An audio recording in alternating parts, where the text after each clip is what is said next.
Kami lanjutkan pembahasan debat ketiga Capres-Capres 2024 di channel YouTube Liputan Indonesia TV. Masih bersama Mbak Rustika Herlambang. Mbak Rustika, tadi kita sempat membahas di TV, di SCTV saya bertanya soal siapa yang menang debat kali ini. Jawabannya adalah Anies Baswedan. Kenapa? Versi netizen karena dia dianggap dia paling menguasai panggung, dia dianggap paling menguasai data.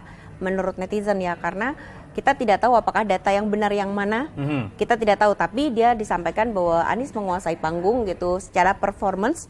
Kan kalau debat itu performanya tuh paling bagus, dia menyerang dan kemudian membuat orang yang diserang tersebut menurut netizen jadi keder gitu. Jadi tadi kelihatan juga dari ekspresinya. Betul ya, sekali. bahwa sepertinya niatan untuk menyerang itu langsung diluncurkan sejak awal, bahkan di segmen pertama dan ketika visi misi. Dan bahkan itu sudah memang direncanakan oleh tim mereka gitu. Bahkan sudah direncanakan oleh tim mereka bahwa Anies akan menyerang gitu.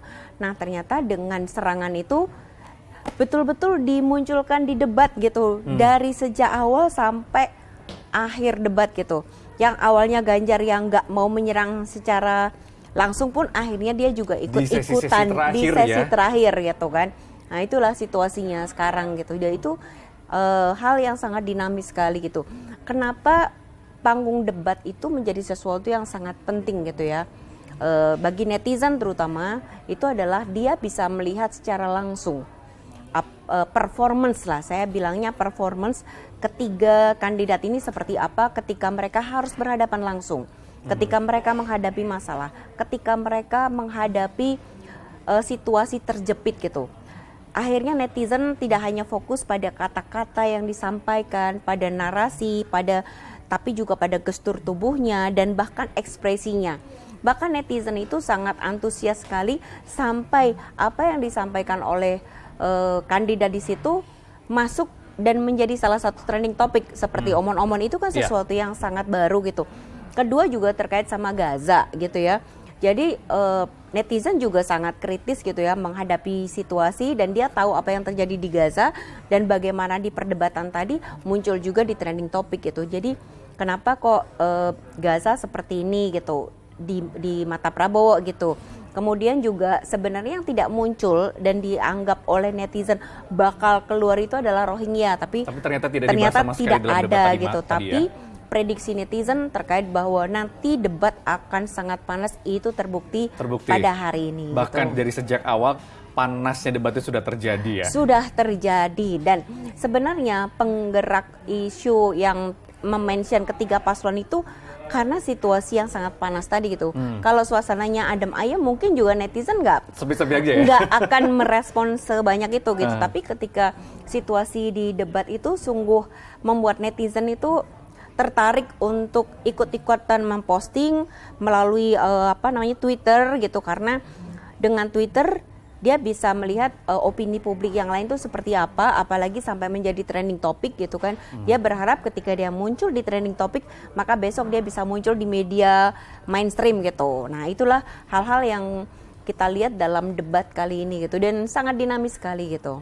Mbak, kalau kita lihat dari sentimen negatif yang tadi juga kita sampaikan ya selama 2 jam debat itu nampaknya besar sekali jika dibandingkan dalam 2 debat sebelumnya. Betul sekali, itu sangat kelihatan ya. Jadi kalau di debat sebelumnya itu sentimen negatifnya tuh relatif lebih kecil range-nya tuh mungkin antara 16 sampai 32. Tapi gitu kan, di debat kali ini tuh betul-betul kita melihat bahwa sentimen negatif atau framing atau tone yang ditujukan oleh para netizen terhadap suasana debat itu ternyata bervariasi dari 35 sama 54,3% gitu. Wow. Dan itu sangat tinggi sekali gitu. Jadi antara Ganjar sama Anies Baswedan ternyata sentimennya tuh hampir sama. Anies 35,9%, sementara Ganjar ada 35,3% per detik ini gitu loh. Oke. Gitu. Sementara Prabowo Subianto ada 54,3% sentimen negatifnya.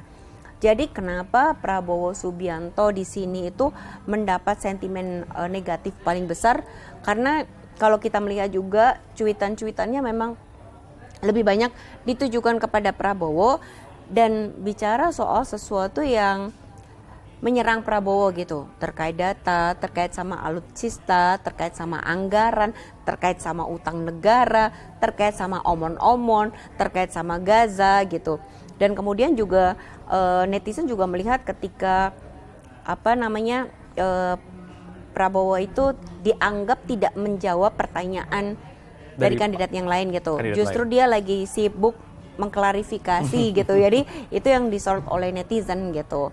Oke, Mbak, tadi kan kalau kita lihat dari negatif yang muncul ini gitu ya, apakah ini nantinya juga akan berpengaruh kepada elektabilitas? Kalau kita tahu bahwa di beberapa survei sebenarnya paslon nomor urut 2 ini begitu tinggi gitu ya, elektabilitasnya meninggalkan dua pasangan yang lainnya. Namun ketika pembicaraan negatif yang cukup banyak dalam debat kali ini, apakah menurut Mbak Tika ini juga nanti akan bisa berpengaruh pada elektabilitas? Apakah debat itu berpengaruh dalam elektabilitas? Itu memang ada beberapa riset yang sudah melakukan. Ada yang mengatakan bahwa ada, tapi ada yang menyatakan tidak gitu. Tetapi kalau dilihat dari media sosial dan pengalaman selama ini ya, ternyata netizen itu kadang-kadang memberikan statement mereka gitu, bahwa yang namanya debat itu adalah salah satu sarana untuk mengenal lebih jauh terhadap kandidatnya.